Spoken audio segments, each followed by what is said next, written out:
Good afternoon. My name is Darius Priestley, and today you'll be hearing about my research design portfolio for EDRM 801.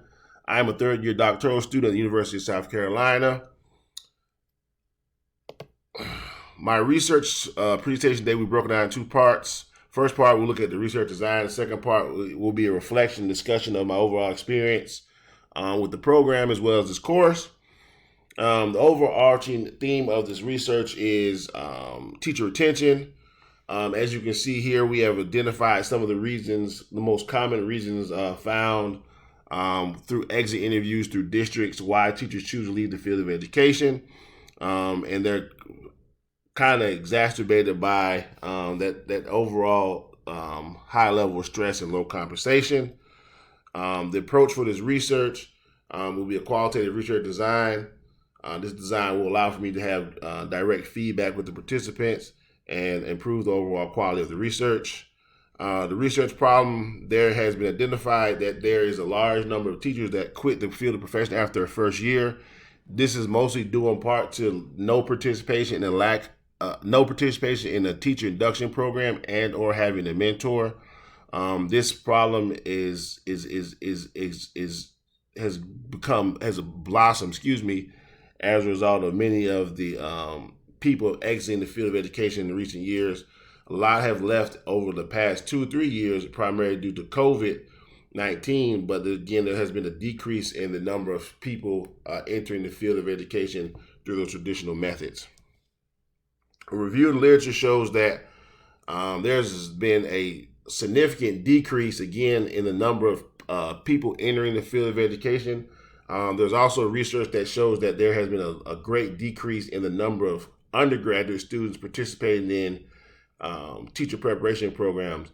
The large majority of teachers, a large percent of teachers that are entering the field now are coming in through that secondary track, which means they have not participated in any entry level or have had any preparation through a teacher preparation program, and oftentimes are receiving that preparation while they're actually actively teaching in the classroom, which adds another element of stress to the already cumbersome task that's at hand.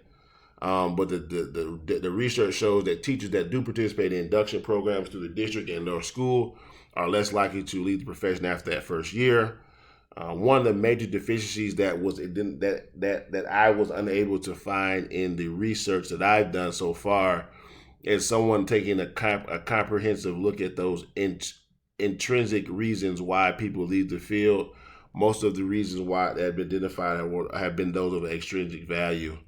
The significance of this study, it is vital that supports are provided for new and novice teachers, as we see that the growing number of teachers leaving the field after their first year has continually grown over the past few years, and it is valuable that they are supported in their induction years. Those years meaning their first 3 years of education. If they're provided with an induction program and a school-based mentor, the likelihood of them staying in education significantly increases. The purpose of this research is to examine the comprehensive induction program at the middle school that I'm currently the principal of, as well as look at the mentoring supports that are school-based to decrease the overall attrition rate at the school. As you see here are the research questions. The main overarching question is what constitutes an effective induction program that can decrease attrition rates in school. Our induction program at my school is established by the district, and the district provides supports to the school level mentors and leaders to help support teachers in that process in the early stages of their career. The key phenomenon and term, central phenomenon, is teacher retention. And as you see here, these are some of the terms that you'll find throughout the research. Again, the main phenomenon is teacher retention. The expectation of this research is that I want to be able to identify supports for new and novice teachers to decrease the overall attrition rate at my school, and then provide some valuable research for those with similar conditions. Setting, it's an inner city middle school. We have 743 students, roughly. I have 60 staff members. The population identified for this study will be those new and novice teachers, specifically new and novice, meaning that they've less than 3 years of experience, and those who have less than 3 years or have or have not participated in a teacher induction program. And we're going to look at using 7 teachers. This qualitative design, specifically for this research, will be used to gauge perceptions of teachers, attitudes, and opinions towards the comprehensive mentoring program at the school, and the overall teacher supports provided through the district as well as the schoolhouse. This will be a qualitative data collection process. This process was selected because we will be able to get that one-on-one, that direct feedback from teachers, as well as conduct interviews and surveys, and get that data responses directly from the participants. The procedures here is laid out. The first step is getting the IRB application approved, identify the source, identify a sample size, identify participants, and then of course conduct your research. The role of myself as the researcher, for one, is to identify the participants, obtain their consent. One of the main goals is that maintain an ethical environment, and as well as for those participants, make sure that we have a safe space for them to feel free to provide their feedback and support. Some of the pros and cons. Qualitative research approach, one of the main pros for this for me is the direct feedback from participants.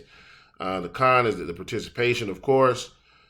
Quantitative approach is, the pros is the data process, the data collection part is very, very simple. The con is there's no interaction with the persons involved.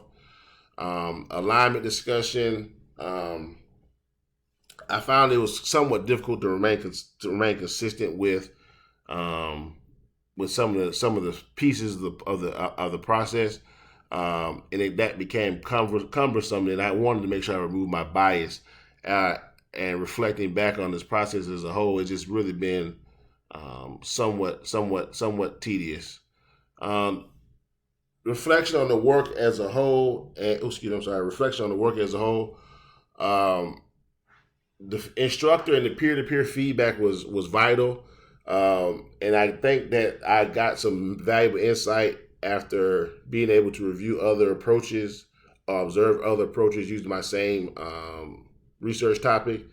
And last but not least, I think the overall course was valuable. I just wish it would have came about a little earlier in this process, because we've written about 3 parts of our 3 of our chapters already. But overall, the course is well, and I appreciate the support. Thank you.